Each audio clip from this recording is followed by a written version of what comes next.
នភាពសេរីមង្គលពិធីភ្ជាប់ពាក្យកូនស្រីអាយដាមម៉ៅធនិនអភិបាលខេត្តកំពតក្នុងភូមិគ្រឹះរចនាប័ទ្មខ្មែរបុរាណពិធីភ្ជាប់ពាក្យនេះកូនប្រុសនាមខុនផុនរតនៈនិងកូនស្រីនាមម៉ៅនរៈនាថទីកូនស្រីរបស់អាយដាមម៉ៅធនិនអភិបាលខេត្តកំពតនិងលោកជំទាវហ៊ុនចន្ទធី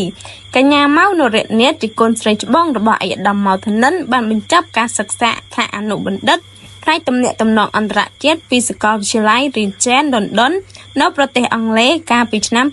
2024សិរីសួស្ដីពិធីភ្ជាប់ពាក្យធ្វើឡើងក្រោមវត្តមានលោកមេបាតូចធំត្រកូលរៀមច្បងទាំងសងខាង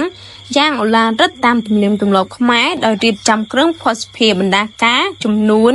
ព្រមទាំងការផ្កាភ្ញីស្រស់ៗជាច្រើនរយតងរំលេចដោយពណ៌ក្រហមស្រស់ពិសេសនោះពិធីភ្ជាប់កូនប្រុសស្រីក៏បានរៀបចំក្នុងភូមិគ្រឹះខ្មែរបុរាណជាមួយនឹងទិដ្ឋភាពដ៏ស្រស់ត្រកាលគួររំលឹកថាកូនកំលោះខុនផុនរតនៈជារដ្ឋលេខាធិការក្រសួងការបរទេសនិងសហប្រតិបត្តិការអន្តរជាតិត្រូវបានព្រះមហាក្សត្រចេញព្រះរាជក្រឹត្យតែងតាំងជាឯកអគ្គរដ្ឋទូតនៃព្រះរាជាណាចក្រកម្ពុជាប្រចាំសាធារណរដ្ឋកូរ៉េកាលពីថ្ងៃទី13ខែឧសភាឆ្នាំ2025